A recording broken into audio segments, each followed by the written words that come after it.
Cara untuk hidup tanpa dikendalikan masa lalu. Filsuf. Bagaimana bisa aku bersikap nihilis? Pemuda. Pikirkan saja. Sederhananya kau mengingkari emosi manusia. Kau berkata emosi tak lebih dari sekedar alat, bahwa emosi hanyalah cara untuk meraih tujuan. Tapi dengarkan. Kalau kau menyangkal emosi, kau sedang menganggulkan pandangan yang berupaya menyangkal kemanusiaan kita juga.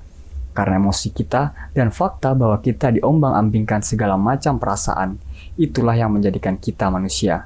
Jika kita menyangkal emosi, manusia akan menjadi tak lebih dari tiruan buruk mesin.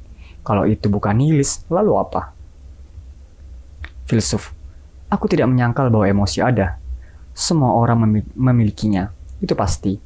Tapi, kalau kau hendak memberitahuku bahwa orang adalah makhluk yang tidak bisa menahan emosi, aku akan membantahnya.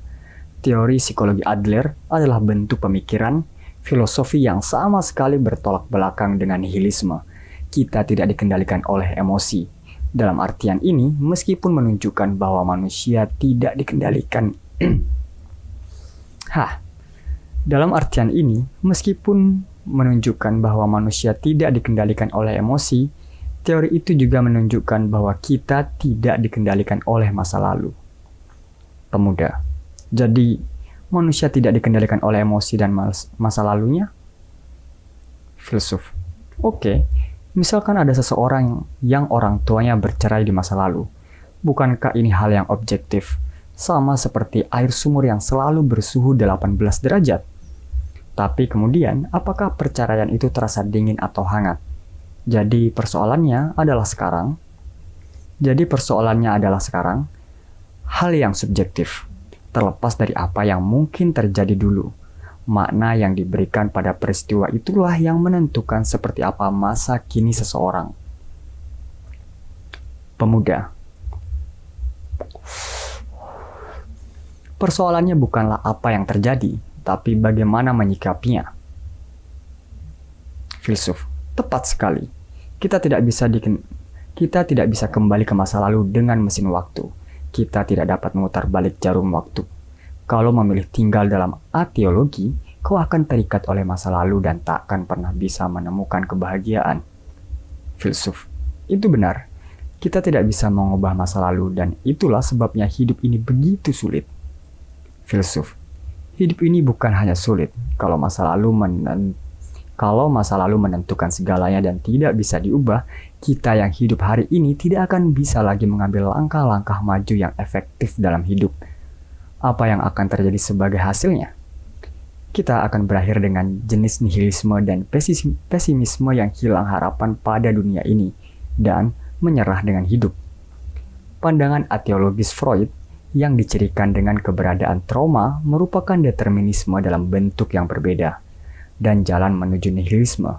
Apakah kau akan menerima nilai-nilai seperti itu? Pemuda. Aku tidak mau menerimanya, tapi masa lalu sangatlah kuat. Filsuf. Pikirkan berbagai kemungkinannya.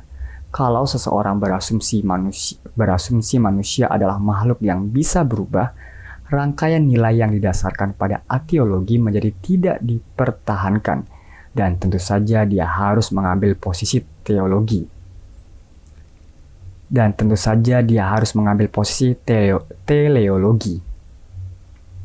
Pemuda, jadi maksudmu seseorang harus selalu mengadopsi dasar pemikiran bahwa manusia dapat berubah? Filsuf, tentu saja, dan tolong dipahami. Pandangan ateologis Freud itulah yang mengingkari kehendak bebas kita dan memperlakukan manusia tak lebih dari mesin. Pemuda itu berhenti sejenak dan menatap sekeliling ruang belajar sang filsuf. Berbagai rak buku yang menjulang tinggi hingga ke atap memenuhi dinding, dan di satu meja kayu kecil terletak pena dan sesuatu yang terlihat seperti naskah yang baru sebagian ditulis. Manusia tidak digerakkan oleh pencetus di masa lalunya, namun bergerak menuju tujuan yang mereka tetapkan sendiri. Itulah klaim sang filsuf. Teologi yang dianutnya adalah gagasan yang menjungkir-balikan hubungan sebab akibat dalam psikologi konvensional sampai ke akar-akarnya, dan sang pemuda mendapati hal ini sulit diterima. Jadi, dari sudut pandang mana dia seharusnya mulai menyanggah? Pemuda itu menghela napas dalam.